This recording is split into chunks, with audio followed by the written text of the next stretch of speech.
بس امام رضا کا ایک اور حوالہ اور آپ کو سنا. مامون رشید سمندری سفر میں جا رہا تھا، سمندر کا سفر کرنا تھا اس نے، تو اس نے اپنے ایک سپاہی سے کہا کہ جا امام رضا سے دعا لکھوا کے لا کہ اگر سمندری سفر میں کوئی پریشانی تکلیف مصیبت آ جائے تو میں دعا پڑھ لوں. امام رضا کا سپاہی چلتا ہوا دربار میں آیا. دربار کے باہر امام سے ملاقات نہ ہوئی، معروف کرخی سے ہو گئی. یہ معروف کرخی امام کا چہیتا نوکر ہے، غنیت الطالبین شیخ عبد القادر جیلانی، جسے سنی بھائی غوث پاک کہتے ہیں. انہوں نے اپنے کتاب کے پہلے صفحے پہ لکھا ہے کہ جہاں سے میں نے فیض حاصل کیا، غوث پاک جسے سنی میرے بھائی 11ویں والا پیر کہتے ہیں، انہوں نے اپنی کتاب میں لکھا ہے، صفحے اول میں لکھا ہے کہ میں نے فیض لیا تھا اپنے استاد جنید بغدادی تھے، انہوں نے لیا تھا سرائی سکتی تھے، سرائی سکتی نے لیا تھا کرنی سے، اور کرنی نے فیض لیا تھا معروف کرخی سے. جو میرے سنی بھائیوں کا غوث پاک ہے وہ چوتھے پشت پہ جا کے میرے امام رضا کے ماشکی کا شاگرد ہے. امام رضا کے شاگرد کا شاگرد نہیں، ماشکی کا شاگرد ہے. معروف کرخی تو پانی بھرتا تھا میرے 8ویں بادشاہ. مامون کا سپاہی آیا، اس نے کہا، مامون نے کہا کوئی دیوار لکھا کے دے. معروف اندر گیا، تھوڑی دیر بعد ایک ٹکڑا کاغذ کا اس کے حوالے کیا، یہ پکڑ دعا. مامون سے کہنا مشکل ہے تو اسے پڑھ لے. سپاہی نے ویسے ہی دعا پکڑی، آ کے مامون کو دے دی. مامون نے جیب میں رکھ لی، چلا گیا. سفر شروع، این سمندر کے وسط میں پہنچا. تپیڑے، طوفان، ہوائیں، مجھدھار، یوں ہچکولے لینے شروع ہوئی کشتی. جلدی جلدی اپنے جیب میں ہاتھ ڈالا، وہ دعا نکالی تو اس دعا میں لکھا تھا، میرے اللہ میری کشتی کو بچا، تجھے معروف کرخی کا واسطہ. میری کشتی بچا، تجھے رضا کا واسطہ نہیں، معروف کرخی کا واسطہ. معروف کرخی کا نام پڑھنا تھا. مامون غصے میں لال پیلا ہو گیا. اپنے سپاہی سے بلوا کے کہنے لگا، دعا کس نے لکھی؟ اس نے کہا مولا رضا نے. ملا تھا امام سے؟ نہیں. کس کو ملا تھا؟ اس نے کہا جب میں گیا تو دروازے پہ معروف کھڑا تھا، تو میں نے معروف سے کہا تھا دعا لکھوا کے لاؤ. اس نے کہا دھوکہ کر دیا اس نے، بجائے امام سے لکھوانے کے خود ہی لکھ دی. وہ مجھے مارنا چاہتا ہے. یہ کہہ کے اس نے غصے سے اس کاغذ کے ٹکڑے کو یوں لے کے یوں غصے میں دریا میں سمندر میں پھینکا. جیسے ہی سمندر کے ساتھ ٹکڑے کا لگنا تھا، لہریں اپنی جگہ پہ واپس آ. ڈوبتی ہوئی کشتی دوبارہ آ کے سطح سمندر پہ تیرنے لگے. سانسیں واپس آ گئیں، جسم میں جان واپس پلٹ آئی. سارا سفر مامون رشید نے پریشان ہو کے کیا. واپس آیا، سیدھا دربار میں گیا، اپنے تخت پہ بیٹھ کے کہنے لگا معروف کرخی کو گرفتار کر کے لاؤ. معروف کرخی کو مامون رشید کے سامنے پیش کیا گیا. مامون رشید نے کہا کہ معروف جب میرا نوکر آیا تھا امام رضا سے ملنے، تو نے امام سے نہیں ملنے دیا. اس نے کہا نہیں ملنے دیا. کیوں؟ اس نے کہا تیرے نوکر نے کہا تھا کہ مامون نے کوئی دعا لکھوانی ہے. مامون رشید نے کہا پھر وہ دعا کس نے لکھی تھی؟ امام رضا نے؟ معروف کرخی نے کہا نہیں. کس نے لکھی تھی؟ میں نے.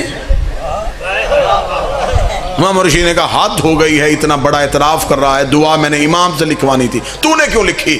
جملہ کہا ہے، شام تک جملے کی ٹھنڈک محسوس ہوگی. معروف کرخی آنکھوں میں آنکھیں ڈال کہتا ہے وہ نبیوں کا مشکل کشا ہے. ہائے ہائے ہائے، وہ حاجت روائی انبیاء ہیں. تیرے جیسے کی مشکل ہے تو میں بھی ڈال دیتا ہوں. اس لیے اقبال نے کہا تھا، ڈاکٹر اقبال کا ایک بڑا مشہور فارسی کا شعر تھا، اس نے کہا جب مجھے مشکل ہوتی ہے میں شرماتے ہوئے علی سے نہیں مانگتا، کمبر سے مانگ لیتا. میری خواہشات تو کمبر بھی پوری کر دیتا. اچھا تو پھر دعا کس نے لکھی؟ اس نے کہا میں نے لکھی. معروف کرخی نے جب یہ کہا میں نے لکھی، اس نے کہا تو نے اعتراف کر لیا، سزا تجھے دوں گا، لیکن پہلے یہ بتا تو نے کون سا چلہ کاٹا ہے؟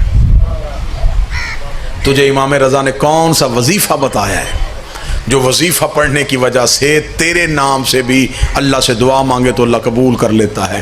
وظیفہ بتا، تسبیح بتا، کیا پڑھتا ہے؟ کیا کہا ہے تجھے امام نے؟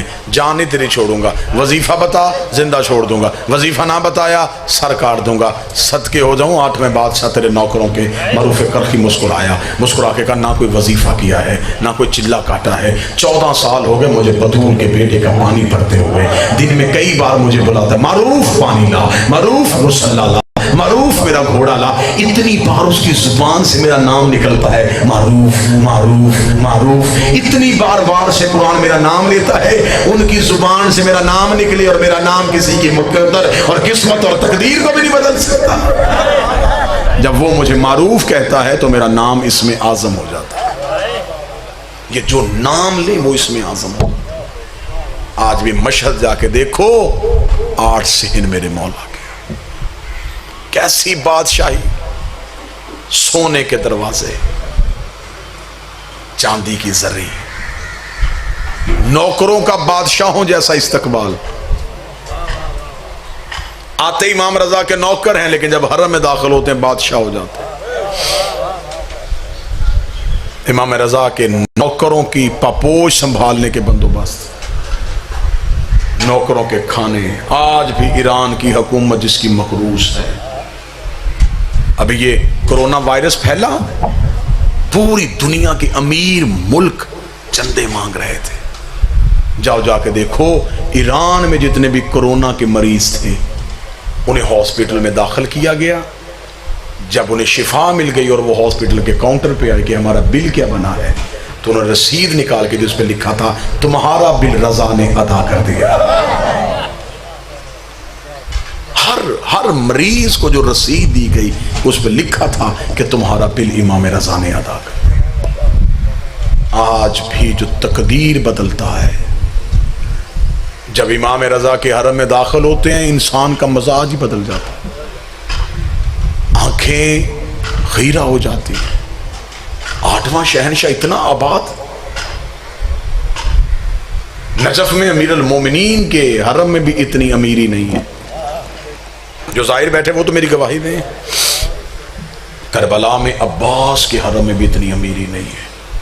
آل محمد میں سے سب سے زیادہ امیری 8ویں بادشاہ کے حرم میں، صحن، سونا، چاندی، مہمانوں کا بادشاہوں جیسا استقبال، لیکن انسان کا جگر پھٹ جاتا ہے جب انسان زری پہ جا کے زیارت پڑھتا ہے تو لکھا السلام علیکہ یا غریب الغربا۔